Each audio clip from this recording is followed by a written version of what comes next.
striker league. Yeah. This is Body. Him saying you're his teacher. Wait, hear me. Hear me now. Of course, you know this man here. This man. Hey, I was talking about an hour ago. Yeah. This is Wayne, man. Yes, sir. And culture is pre-dancehall. Cause remember, you know, Prince Buster and Ben Ryan Morgan a clash from Ska days. And then you'll have the Reggae. Buster was the most innovative person in dancehall, because the first real dancehall to me who inspired me was a thing in Bergslaw.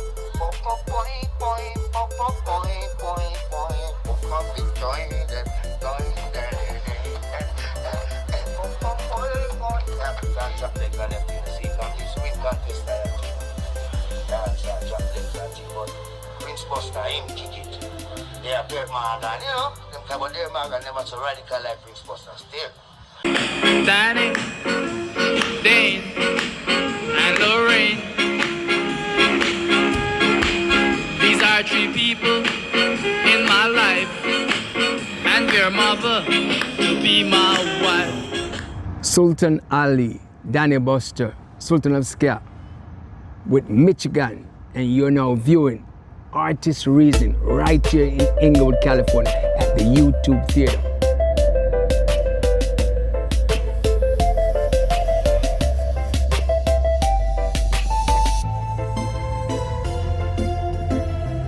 Straight talking to the manager, director, vice president, Russell Gordon.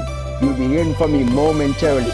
We gotta get Jamaican music in this auditorium. Mitchie, you gotta come listen to the audio sensation of this sound. Since they say I'm the sexiest man in Jamaica, a man called Prince Buster worked with Sultan Ali.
For Ska to go through the evolution into rocksteady to reggae, and then to more or less evolve 15 years later when it came. Fine.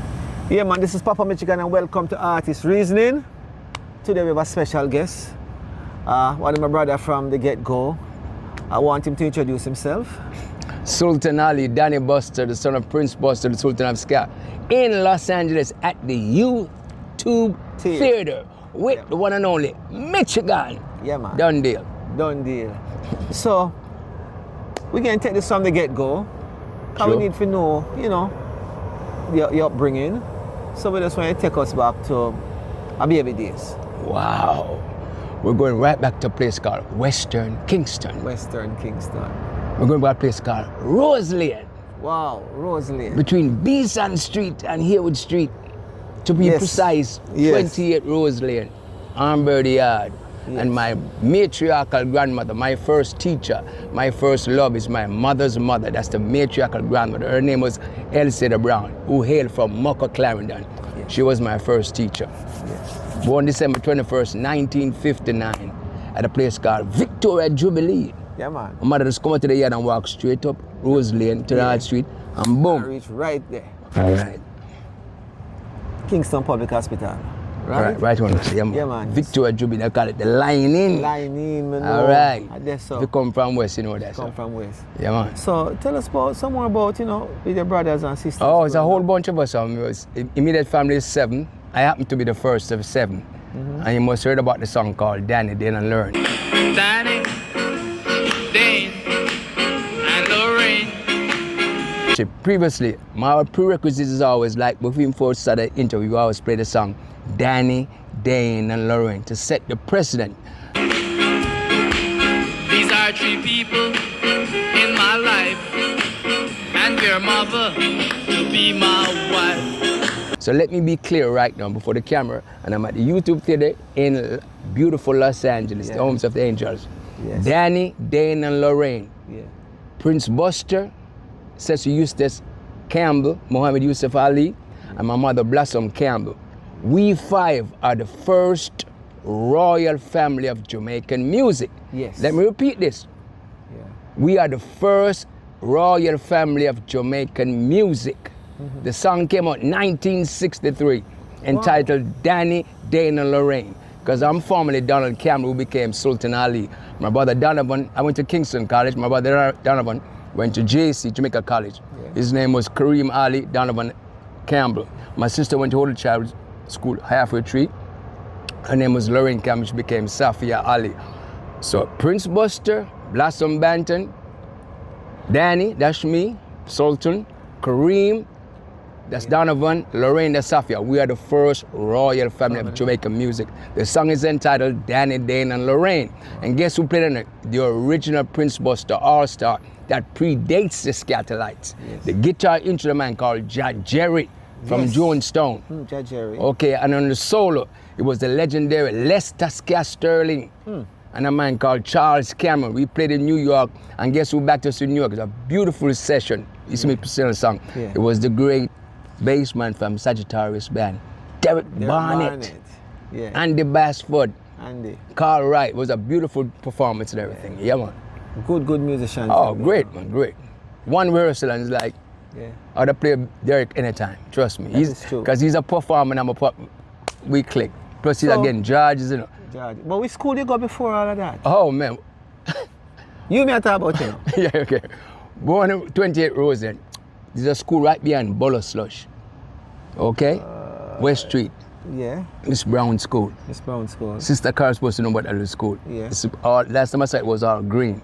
Yeah. Right across from there, opposite was Little Arsene School. Right behind the public hospital. Yes. Then if you go to the right, go into Princess Street and make a left and go to North Street, you got Congregational Primary School. That's at the back of Dennis Brown, Big Yard and Luke Lane. Yes. And then from there to Kingston College. So while going to school now, daddy and the music and mommy. Oh man, well, my father's a music man. Trust me, I can go back. It was always music. See, my father stayed home when he's not in the studio recording. My father back in those days, he had a thing called, if you know about Harman Kardon sound system, like an amp. Yes. He had a garage turntable. I'm gonna wait the sound system, and he's fixed it. It sets in the wall, 7 Lindale Avenue. So it's a primitive, so I'm playing it. He had a chain and he strings it up. But in Sundays he stayed home, music. That's why I was introduced to Sam Cooke. What age you was at the time? About 5 years old, 4 or 5. Okay. He's always playing music, especially on Sundays when he get a chance to rest, because he works from Monday to Saturday. Sunday's like a family day. If not, sometime there's always audition to downtown and everything. But when he stayed home, you guarantee you're gonna hear some music. That's when I first heard a man called Sam Cooke. Yeah. And then I loved Sam Cooke, met Sam Cooke brother on the phone. My father took care of him while he was in Jamaica when Sam Cooke died, and they said, we are family. He passed away to L.C. Cooke. So he played all them great music, Roberta Flack, Donny Hathaway, the Drifters, the Platters, you name it. My father was just music. So you were introduced to music from an early age? Yes, plus dancing in a record shop. I used to come to the record shop before I was 6. All right. Yeah, your brother. All right. And Sugar Belly was he was a bad dancer too. Yes. He could shuffle and dollars, you see? He used to dance at the bar, some money and everything. So your brother and I, we used to live at a place named Orange Lane. You know, Beach Street, man. Yeah, Come on, Orange Street original, man.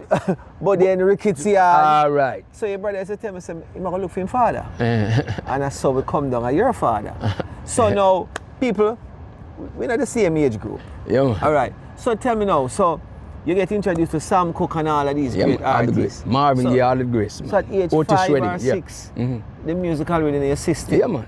So when you go to school now, I mean, you listen to that, you know. You're listening to all of that, you know.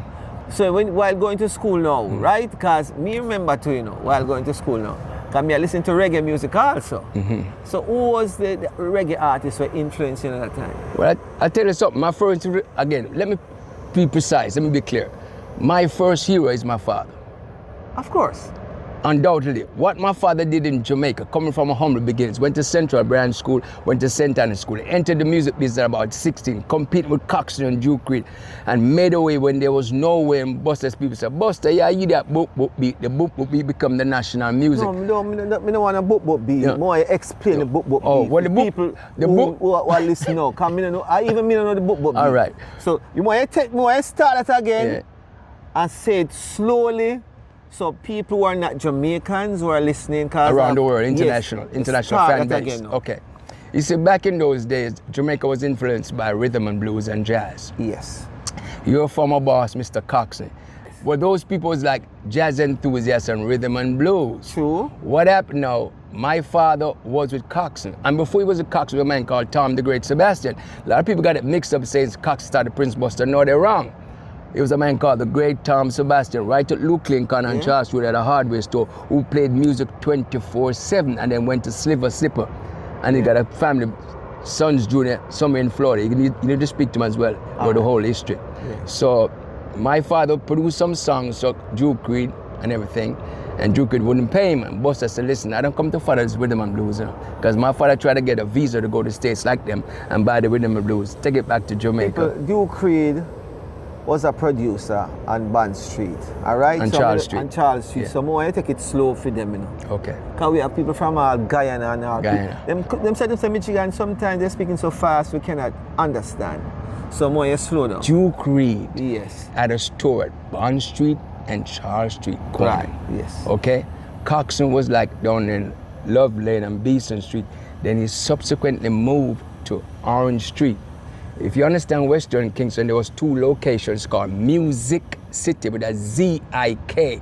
Yeah. My father was on Charles Street at that time. That time I'm going to elementary school called Little Arsene School. Yes. And I had to go deliver the record across to Mr. Coxsone when he buys the record back and forth. Then after him and Buster got in some kind of skirmish, then he finally moved to his new location, Brentford Road. Right. But he had 2 locations on Orange Street. Right.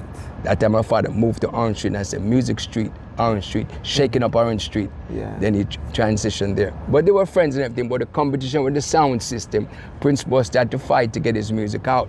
Again, coming from humble beginnings. Yeah. Just had an idea and a vision. But what is beautiful about it? He was from Western Kingston.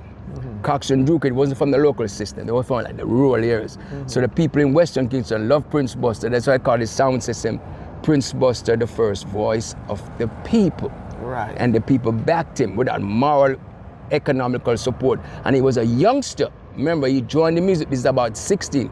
Coxsone and Duke Reid, those guys are senior, and Coxsone won a whole bunch of money through the sweepstake. No, sorry, Mr. Duke Reid's wife had won some money through the sweepstake, and they had money to invest in themselves. Right. Coxsone went to farm work, was doing stuff in a place called Belglade in Florida, so he had some funding. What Prince Buster had was just an idea and a drive to do what he wanted to do and everything. But what he had was the backing of Western Kingston, and from then on, his visionary, he transported, established himself in England. In England. In 1964, I must say this again, in 1964, approximately February 25th, he was one of the first Jamaicans to take his music to England, coming off of I think it was a BOC airline at the London airport.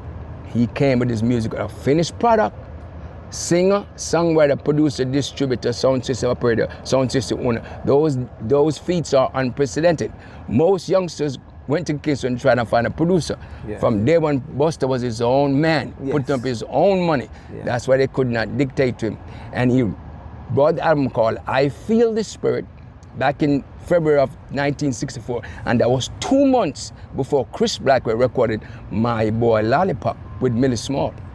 Okay. And that's a Diamond Jubilee at 60-something years already in jolly old England. Yes, in England. Let's fast forward now to April of 64, when he went to the World's Fair now, with Byron Lee, with Jimmy Cliff, with Eric Montemars, and a whole legion of Ken Cooley from the Federals who became this Tudor called Tough Gang and everything. Yes. And that was another Diamond Jubilee, and that's where him and young Jimmy Cliff, because young Jimmy Cliff at that time was attending Kingston Technical High School, Hanover Street. Hanover Street. I used to come hang out at my father's shop. All of them, Bob, you, Peter, all of them.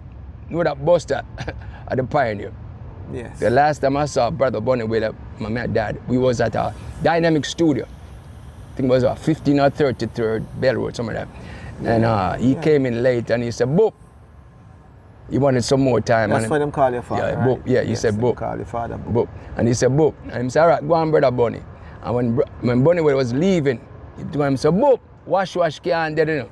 That's the last time I saw Bunny with a Dynamics recording studio. And what is Wash Wash? Wash Wash is this classic ska song that took Jamaica by storm, which was incidentally recorded in London. Because if you listen to production, clean for them days, clean production. Yeah. It was recorded in London and mastered in Jamaica and everything. And it was a smash hit that took him all the way to the top. And he has never looked back since. And the Madness named after him, all the great bands in white bands in London, because I've been to London and Coventry. Two-Tone Buster's responsible for all of that. He's like a god in Europe. Trust me. Oh, you name responsible for all of that? Madness. Yeah. The reason why I told you to come to YouTube Theater, I'm reminiscing Madness. Yeah. I met them right here less than a year ago. Madness was one of the biggest groups in the world. That's the only group in London that ever performed on top of the Buckingham Palace. The so-called Queen 50th anniversary. You look it up on YouTube. Yes. They got their start from my father. They got their name from my father. They got the first hit from my father. Yeah. It's all around. Yeah.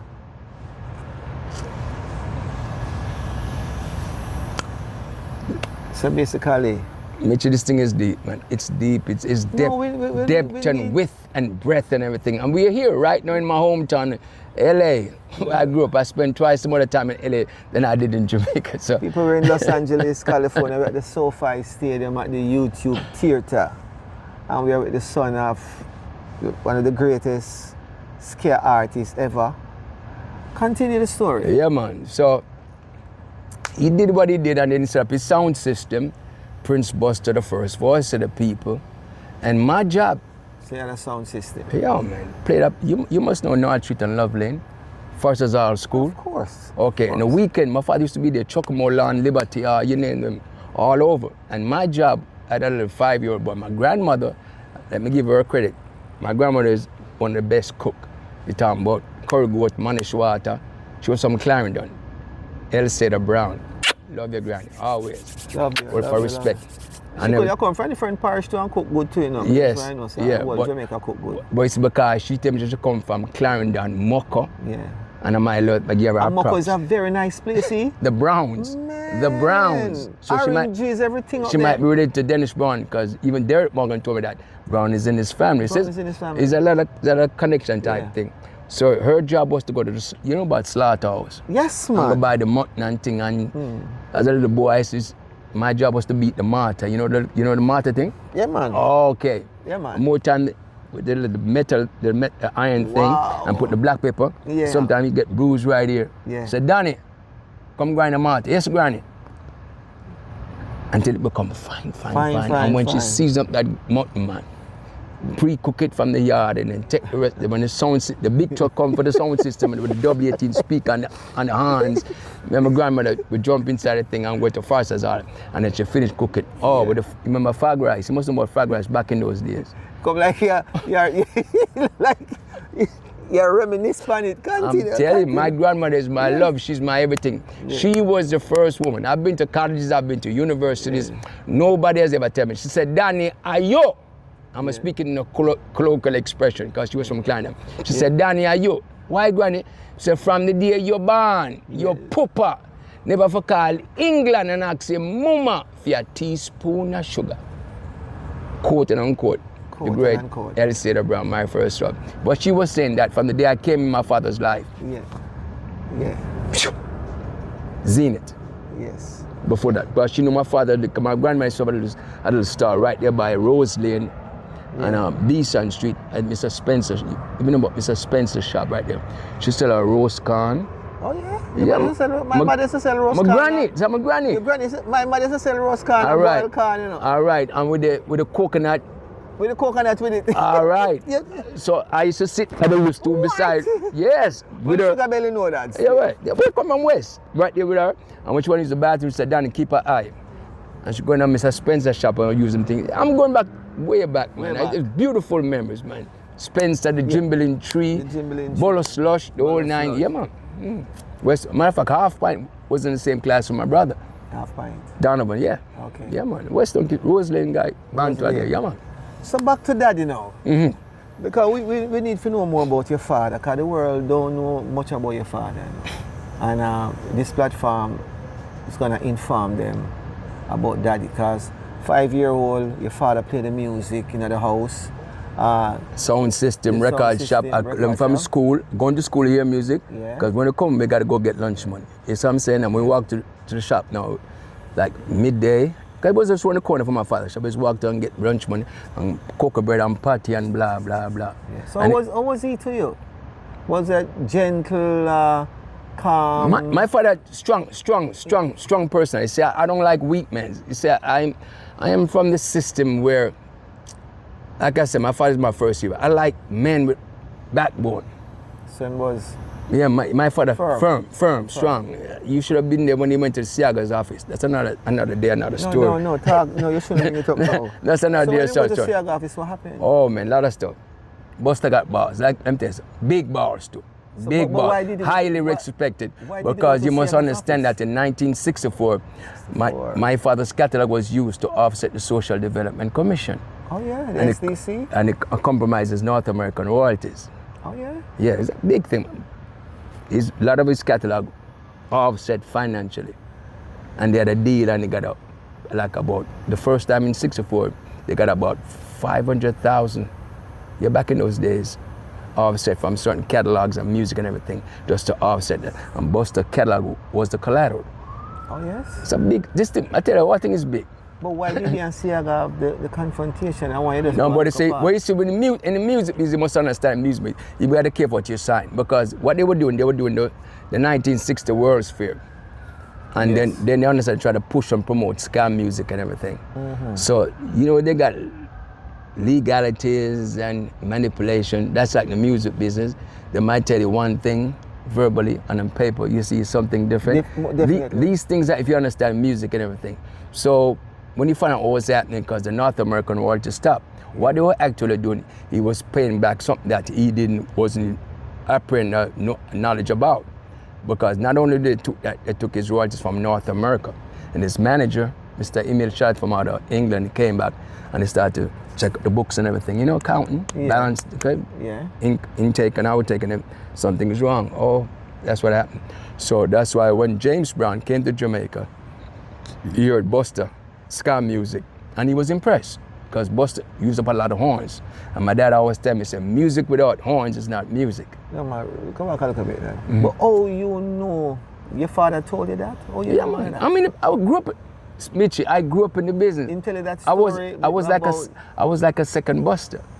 If you understand, there's a picture of me and Big Youth at the record store. Let me go back to James Brown. I want to go back to the horns. I am just confirming when you say that, because I mean, sometimes, you know, you're saying go to court, right? I saw the law used to. I know it. Listen. So that happened. I'm a usually man. Listen, I don't speak what I don't know. Still not go back to Siaga yet. Well, Siaga thing was this. My father's music was used as a collateral to offset the Social Development Commission in 1964 while they were on their way to the World's Fair. Right. In Queens and everything. Yes. And some of the shenanigans went down, and my father found out, plus his management out of England came down to Jamaica. Yes. And I'm right there in the midst of the argument as a little boy, hearing everything. Because when the shop closed, I'm still in the shop. Where was Siaga? Tell me. Where? Because at that time, Siaga had Western's Recording Limited. Okay? He had links all around the world. And he was trying to promote ska music. Right. But then they said they probably can get some more money. But it wasn't on the paper. You see what I'm saying? They did something else and everything. I did the legal part of New York did it. And they got certain offset, upfront money. Right. That is catalog had to repay. All right. That he wasn't privy to. That's what it was. It wasn't what they call it, full disclosure. But finally they found out what was happening. And when my father came to my school and picked me up and drove up, that's the first time I saw Mr. Siaga. Yes. Okay, picked me up North Street Primary, yes. He made a right on North Street. Yeah. And left on King Street. Yes. Okay, all the way up. Race course. We end up like going to Almond Town. Where me come from? It's very similar. Similar. Okay. Over there was the Ministry of Finance, but and Education. But we not. We'll continue. I think at that time probably was Minister of Culture. I think, if I'm not mistaken. Possible. Yeah. Okay. But that's when I went. It's a long step. I remember that step all the way up in the sky. Okay. And he opened the door, and I saw this man sat at the desk with a big Jamaican flag. That was Mr. Edward George Siaga. Yeah. And boy, my father went to town. Trust me, my father is my first hero. So he must. And Muhammad Ali is my second hero. So your father and him. They discussed it, and I was privy. Plus, he picked me up. That means what my dad was doing. He was giving me on-the-job training. So you were there. So I'm a witness. I'm an eyewitness. All right. So I'm dealing with. He gave me on-the-job training. Yes. You talking about balls, gumption? Yes. That was Prince Buster. So trust me. What was the solution? It worked out fine. You Buster, please, and everything is that, because you must understand. Siaga used to hang in my father's sound system at Chocomolan. Two Gemini, you must understand, you know. All right. When my baby brother was born, Sega used to go visit my mother up there by the lineage. They go way back to. Okay. Your life can tell about that. Walking up and down Charles Street. But just want to know, because when you bring in certain things, people are going to want to know. Mitchie, then if you bring it in, why never ask? That's all right. That's how we can defend.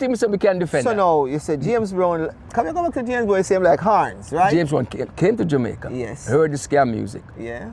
At that time, he was signed with King's Record, out in Cleveland.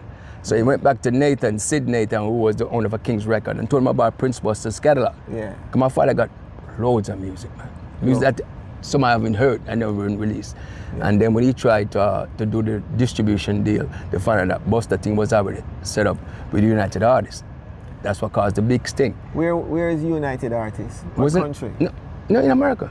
Don't listen to people, you know. When you don't say United Artists, them need to know. United Artists is an American company. Right, thank you. That got the catalog and everything. So when he wanted to do the distribution, they couldn't settle on the splits. That was a problem. Okay, so if you notice, my father's songs, only 2 songs came out on King Record. Yeah. Was Al Capone and Dallas, Texas. They wanted more, but because again, my father catalog was paying back for recoupment that they advanced to the Social Development Commission. It took a lot of years for that to be resolved, but it finally been resolved. Okay. Well, we're learning. Yeah, man. It's all good, man. And then James Brown loved the music, and again, I grew up dancing to James Brown at 127 ounce. My father got every James Brown record. And just like Michael Jackson, I'm from the school. I'm from the Jackie Wilson School and the James Brown School. Because see me on stage, I am a performer, not just a singer. Entertainer, performer. I love that. Sammy Davis Jr. is my all-time great. The best all-around entertainer. All of those people you talk about are entertainers. Yeah, man, great. I love them. And I mean great entertainers. Yeah, superb. With some artists, if you understand, you can be a good singer, but you're not a good entertainer. True. But a good entertainer will always survive. Yeah, man. They're paying like money to see him, yeah. So, the catalog now. Tell us more about the catalog. Well, it's a very massive catalog. Prince Buster is the root of Jamaican music. Because remember, before my father established himself, rhythm and blues has dominated Jamaica.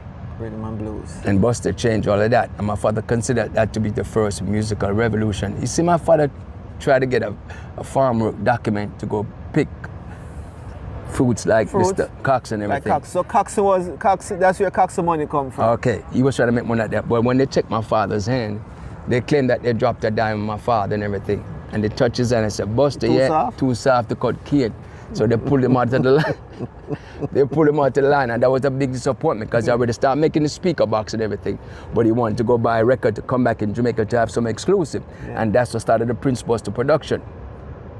It's a necessity is the mother of invention. You couldn't travel, say, come with that scale, boop, boop, beat, what they call. And the rest was history.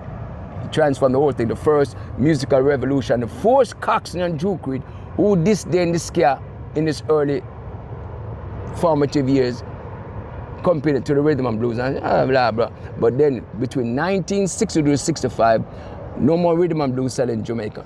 Prince Buster was the biggest seller. They didn't want to hear no more rhythm and blues, and that was the first musical revolution. Them great songs, Money Can't Buy Life, Humpty Dumpty, Al Capone, they got to come, Bad-Minded People, Warpaint, Basil Gabbidon, Derek Morgan, all them great songs. Shut down the system and forced them. That's why he wrote the song called They Got to Come, They Got to Come. Okay. They got to come my way, scare the boop way. So undoubtedly, Buster is let me say this, Prince Buster is a national hero. Yes. Before all of them, Buster said them I am student. All of them will tell that. Them are Buster student. Buster did it before all of them. And like Radigan said, Jamaica first superstar. They know these things. Self-made too. Put up his own money. Didn't go to a producer. You cannot find my father's voice or no other producer's wax. Unless he went to Europe or some kind of special thing. That wasn't normal. See. Regular, every other artist, you can find them all 5, 6, 10, 8, 15, 20 producers. Buster was exclusive from day when he was his own man. You can't beat, and that's the template for the Jamaican music business. Precedent set. The template? Yeah. They can, plus jukeboxes, they can't go around it. Too much things, too much Tell things. us about the jukeboxes, because I was told that he had a lot of jukeboxes. You used to take out money. Tell us about the jukebox. Listen, the jukebox. So, and where he got these jukeboxes? He bought them in Miami. We used to fly to Miami on summertime vacation. Yes. Hang out at King Sporty's house. Let me say again, King Sporty again, and then a big man, he respected. Yeah. King Sporty, Noel Williams, the former husband of the great rhythm and blues singer Betty Wright, is like an uncle to me. He grew up with my dad. He was the only Jamaican DJ that played 3 of the top sound system simultaneously. Which 3? Duke Reid, Coxsone, and Prince Buster. Wow. See, Uncle Sporty. Uncle Sporty. He's deceased. Yeah, he left Miami and everything. Yeah. Beautiful brother. He's one of the Jamaican unsung hero that should be recognized. And I'm all about the unsung heroes. And while I'm at it, let me cut up some of the great names, like Blues. The first baseman, that's Rupert Miller, and his son is called Trevor Miller, was Buster's assistant. Drum Bago. If you listen to my father's song, 10 Commandments, that drum intro, that's the great Drum Bago. That's way before there was a Scatterlights. That was the Drum Bago All-Star, who became the Prince Buster All-Star. Then they evolved and matriculated into the Scatterlights. Yeah. So we got to set the record straight. Because again, they call it Buster Boop Boop Beat. But Boop Boop Beat was a ska beat that put the rhythm and blues on the shelf and took over Jamaica. Because at that time my father was a nationalistic and he had no money to travel. But the music finally gave him that impetus to travel. Because he was a self-made man, most of all, a visionary. And that's the key. That's the key. Without vision, we perish. Yes. And he had that. So Jamaica's big now after 60-something years of music or more, but they gotta know where it started from. Buster, the pioneer, the boop beat, who laid the foundation, paved it, and struggled and fight like hell to come through. It wasn't easy. It was not easy, my father in Western Kingston. He had a lot of enemies, a lot of haters and everything, jealousy, trust me. You know the part that's important. We'll go back to the jukebox, but we'll go back to the we'll go to the haters them first. We have to talk about it. Because a competition, right? Yeah, man.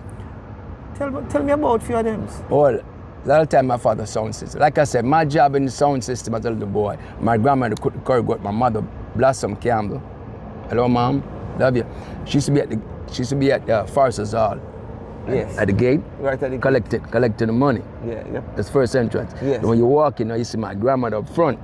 Little table, she got the curry water and the manish water and everything set out. Yes. Behind her was my uncle on my mother's side, Uncle Noel. He's passed as well. He's selling the Red Stripe beer, the Mackie and Stout, the D&G. The family. I'm telling you. All right. And then me and my brother Kareem, Danny Dane, like about 12:30, 1 o'clock, my grandmother, she set up a little bed under the thing. If you get like when I'm sleeping, to sleep and everything. So get like 12 o'clock. I just say you go sleep. And she might say that. Danny, she used to take the red stripe boxes. Oh, you mean? Take the red stripe boxes and say, walk around the dance hall and go behind the W18, the House of Joy, the big speaker boxes, and pick up the loose bottles so Buster could go recycle for the next upcoming dance. Right. So I was a battle police before it was fashionable. All right. But the haters them, Yeah. me don't want you sidestep them, you know. No, man, I deal Who with are them. some of the haters? All up of them. And they still, matter of fact, they're still haters now. Because when I see them come with this thing called Reggae Month, I want to deal with that specifically. I spoke to Derek Morgan and his wife about that. I said, Derek, don't sit there and let them come with this reggae thing and everything. Because what they're really doing inadvertently is try to tell that Scare. they try to undermine your production, your works. You and Prince Buster set it. Yes. When Bob come hear the music and John, all of them come here, Jim, all of them come here. I want to set it. Yes. So no house can stand without a foundation. Shooting. So Derek, I want you to defend this. Come here, defend the Ska. Ska is Jamaica national music. True. Let me repeat this. Ska is Jamaica first national music I agree with that. to the world. Yeah, man. Ska put Jamaica up on the map. So all this reggae thing, you got to know yourself, know your place.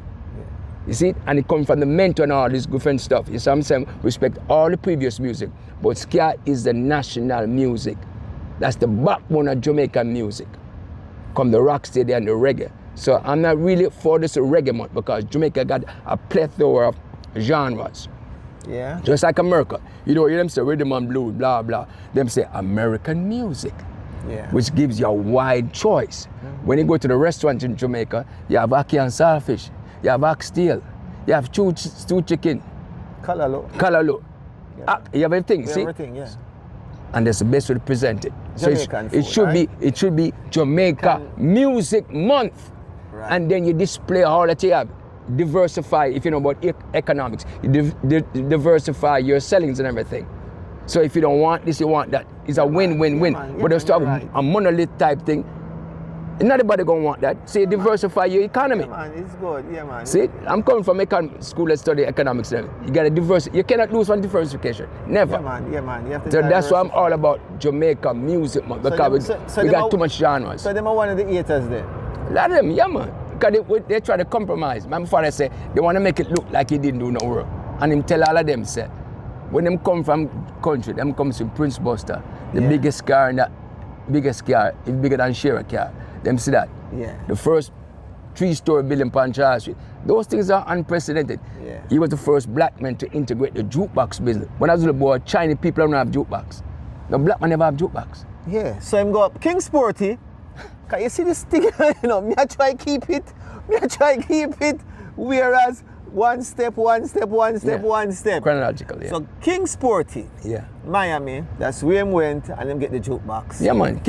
Bring them to Jamaica and then talk about that. Well, you see, King Sporty is very, very important in Buster's career. Like I call him affectionately, Uncle Sporty. Yeah, man. But that's you see what I'm saying? Uncle Sporty. A lot of Buster early record. So this is before the Chinese them?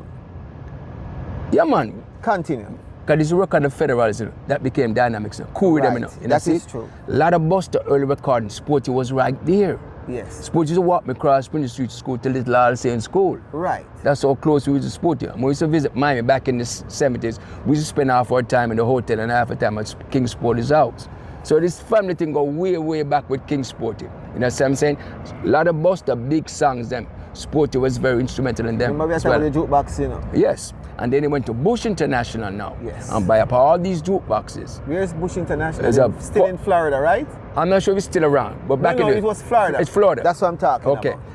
The AMI jukebox, the world itself, all of my father had hundreds of jukeboxes. Hundreds? Yeah, man. Because I remember I used to walk down Orange Street and go to Bob Marley's shop. I remember this very vividly. If you know Beeson Street, Shim's Liquor. Shim's. Yeah, me know it, man. On your left hand side. All right. Up. Make a left, Golding's Party. Yeah. Okay. The Cleaners. Yeah. And right across from Channel 1, Preston Plant, right at Chancellor Lane on Beeson Street corner. Bob little grocery. It was a grocery store before, and Bob turned it into a record shop. When you say Bob, tell people which Brother Bob Marley. Bob Marley, man. You have to make it, you have to make them know you're talking about. Okay. So I used to go to Bob Marley's shop and go buy the records them. At them days they sell 25, 45 RPM to a box. The song was like Belly Full, Roadblock, Peter Tosh Burial, Do the Mellow Moods. Okay. I distinctly remember those songs. And we used to get 25 to a box because we got to make the strips and everything and put them in different boxes. And not to dread too. And Natty Dread. 45 RPM for our jukebox. So we used to buy them like boxes, 25. So all of these go into the jukeboxes? Yeah, man. To the Kingston. The island? To the Kingston. Just Kingston? And sometime in Montego Bay as well, because in the country part like Clarendon, Lionel Town. Yeah. You used to go with them? Yeah, man. My favorite part of the jukebox thing is on my way back now. Stop a place called Olab and buy bami and fish. You don't know about that? I know about it, man. I know about it, man. Now the circle is up. I know it, man, right now the square. All right. The square. Oh, man. So your father was a businessman? Entrepreneur. Big time entrepreneur. So you have sound system, you have record shop. Distribution. Property rental. Investment. I mean, trust me. Jukeboxes. Yeah, man. Pinball machine, one arm band. We had all them stuff, man. Pac-Man. Yeah, man. Vending machine, yeah, man. So your father keep all of these things? We had a warehouse at Charles Street. If you know Charles Street, right before Luke Lane, we had a 3-story building. The same building? Yeah. Wow. The tenant on the top, the masjid in the middle, and on the bottom was record. We'll go all the way back to where the breadfruit tree was. But you shouldn't have no tenant up there, so man, if you have so much things that come in. 3 levels, three stories. Then I wonder if you're up at the top. No, we live 6 miles out of Kingston. You see, you have and to know that. And so we gotta come to school.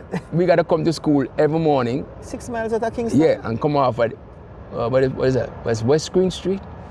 And Prince Street and walk up, yeah. My sister Danny didn't learn, hold hands. Yeah. Pass my friend from Delroy Haunton, my best friend from Matthews Lane. Yeah. I used to see Hurley Bird hanging out, you know, in the early days. Wow. Go to school, primary school, yeah, man. No. And then come home, go to the shop at 12 midday. I want to give you a story too. You're going to be surprised. Primary school before KCIR. Went to my father's shop for lunch money. And when I go out, I got 6, 7, 8 friends. You know it already.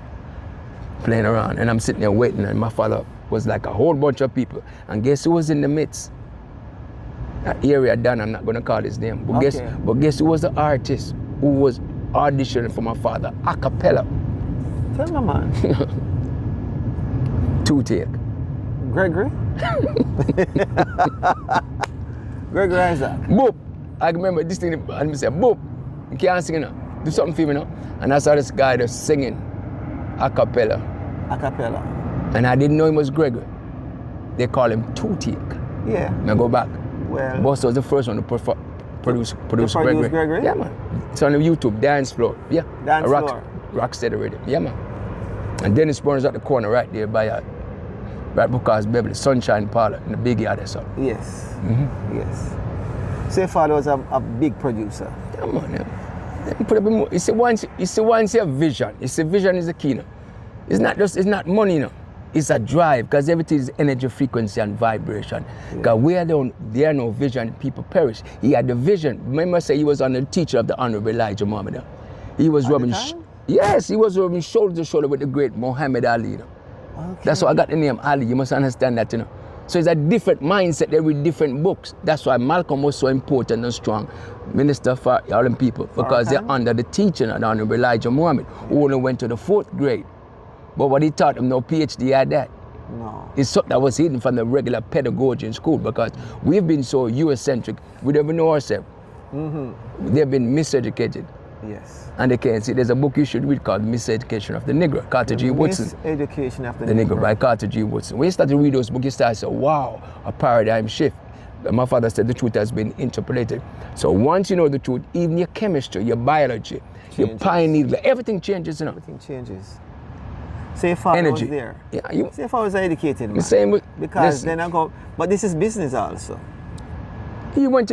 My father is going to Chicago every year for teaching at Chicago, Mohammed University. That's when they put Muhammad Ali, all them people, Malcolm, all them people, all the big wigs, man. He was right there in the center. Because I was wondering where he get all of these ideas. Yeah, man. Great. Business minded. Yeah, great, man. Elijah was a businessman as well. Yes. See? He said, do for self. Mm-hmm. Do for self. And then all of these people come from Marcus Garvey. They talk about the forefather. Because our Marcus Garvey, the forerunner, because Marcus? Elijah Muhammad came on the hill like, perfectly right. The Black Star Liner, entrepreneurship, running Harlem, him and a man called Noble Juali. See? The real deal, yeah man. That's how we get the name Ali, which means Most High. Most High. One of the 99 attributes of God. So your father saw something in you? Yeah man, you get to teach him. Plus again, he grew up in Jamaica. He was like, you see my father grew up on Orange Street. Yes. He tell me that person as a little boy, him used to Shira, driving up the street in him fancy car. Yeah. And him said, one day, I'm gonna drive that. And he did. And he did. And then also he did. He challenged Shira back in 1968. When they raided our house, my father had some literatures that they didn't like, and they raided our house, going to school one morning, my brothers and sisters. Serious? Yeah, I had to go bang on the door and wake him up and everything. And he was on trial, and my father used a man called, attorney called Frank Phipps. I don't know if you're familiar with him. Of course. Okay, in the trial at the Halfway Tree, my father was on trial, and I visited, I was a little bit. Buster was on trial? Yeah, it's in the Glen Archive, you can find out that. And Frank Phipps was the attorney, and my father took the Muslim brothers to Halfway Tree. It's the first time I'm going to Halfway Tree on the right side. The big bench, like you go to public and on that big bench. Yes. And I was in the courthouse waiting for it to start and everything. And once it started, they said, you're too young, you gotta go outside. I had to go outside and sit on the bench for hours and hours. I'll never forget that.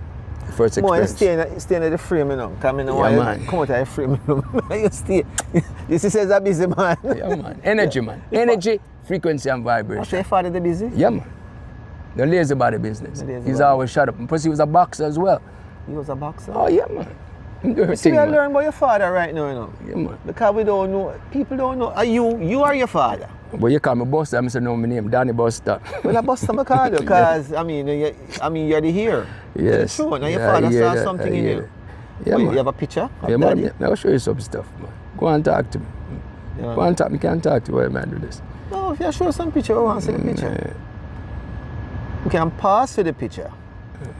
Because we would really love to see the picture. People talking to Danny Buster, the son of Prince Buster, Skia extraordinaire, first man that started this thing. But you know, I know that you have other Skia artists at the time that was touching shoulder near to your father. Can you tell us about your name? You talk about the great Derek Morgan? Yes. Yeah, Derek Morgan was a rival, but again, Buster was Derek Morgan's producer. You see, again, the entrepreneurship type thing, you see? And then when the Chinese folks, like Leslie Kang them, Leslie Kang, which was, before they became the business, was Charlie Moore Ice Cream Parlor. Yes. You don't know what? That became Beverly's. He started talking to the musicians and asked them, how much Buster paying there? How much Duke paying? How much Coxon paying? And they were paying £10 a side. So he upped the ante to £20 and shifted. That's why Buster made a song called Blackhead Chinaman. You remember that song? Blackhead Chinaman. Yeah, man. People were learning the history. That was Derek Morgan. He's still alive. Derek Morgan is a part of the royal family. He's a member of the royal family. And his daughter, Laverne. Love you, Laverne. Beautiful lady. Laverne Morgan. Very beautiful lady. My good friend. We are all part of the royal Skia family. The Morgans as well, because Prince Buster and Derek Morgan set it. For all who come after them, who both of them are debt of gratitude. And I speak with no apology. So when they had this competition with both of them singing and the Blackhead Chinaman, it was how should I put it now? It was a competition then. Yeah, competition, friendly competition, and it was a way to boost and market the music. It was a great marketing strategy. It's a Beanie Bounty thing. All right. Before there was a Beanie and Bounty. Well, we know. The first clash is Prince Buster and Derek Morgan. We know. All right. That was the first clash. Yeah, first musical clash. Wow. People, we're learning a lot. Tell us about this picture now. Well, that's at Prince Buster Record Shack, 127 Orange Street. My father had his hands in his pocket to the left. That's another friend right there. That's like Big UT? Yeah, that's me in the middle as Little Youth, and that's the great Manly Buchanan. That's Big Youth? Yes. All right. The great King Sporty, Uncle Sporty, Noel Williams, the man who co-wrote Bob Marley's song Buffalo Soldier, many more songs, and the former husband of the great rhythm and blues singer Betty Wright. Tell us about this picture. This is a picture I did when I performed in a place called Clock and Flop Oh, that was Hong Kong, West Kowloon, Hong Kong, 2014, backed by the Red Stripe Band. I performed right before Kool and the Gang, 30,000 people strong. I took ska music to Hong Kong for the first time. Congratulations. Yeah, man. Beautiful. All of them.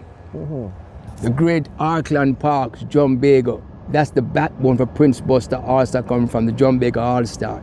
He played my father classic song, 10 Commands. That drum roll, that's the great Auckland Parks, AKA John Baker. That's blues, Rupert Miller. The great bassman playing all of Prince Buster early songs, who was a member of the John Baker All-Star, okay? Bassists from way back, ground foundation for Jamaican music. These are the foundation people who set it. Muhammad Ali, formerly Cassius Clay, and my father, Prince Buster, became Muhammad Yusuf Ali, about approximately 1963, back in Miami days. They could pass for brother, ain't it? Definitely. Look like brother. And this? Muhammad Ali, formerly Cassius Clay, and Prince Buster in the Jamaican newspaper. This is a shop I come visit your father. Yeah, right. And you tell us where it is? 127 Orange Street, Buster Orange Beach Street. Between? North Street and Charles Street, 127 Orange Street in Western Kingston, Prince Buster International Record Shack.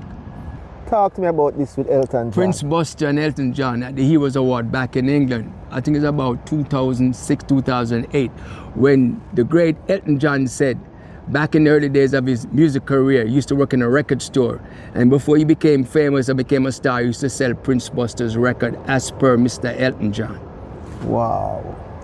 What are we looking at right here now? First family of Jamaican music, Prince Buster, approximately circa 1965, when the man came from the Glen come to the house and took a family portrait and was sitting on the carpet back in Lyndale Avenue, Washington Garden, way back in the day. It's about 65. Family. Royal family. Black and white. So is this in a museum? Yeah, it's a cover shot for a t-shirt we did back when I toured England back in 2017 with Earl Morgan Heptones. This is in the Coventry Two-Tone Museum, glass case, so to speak. I know about madness.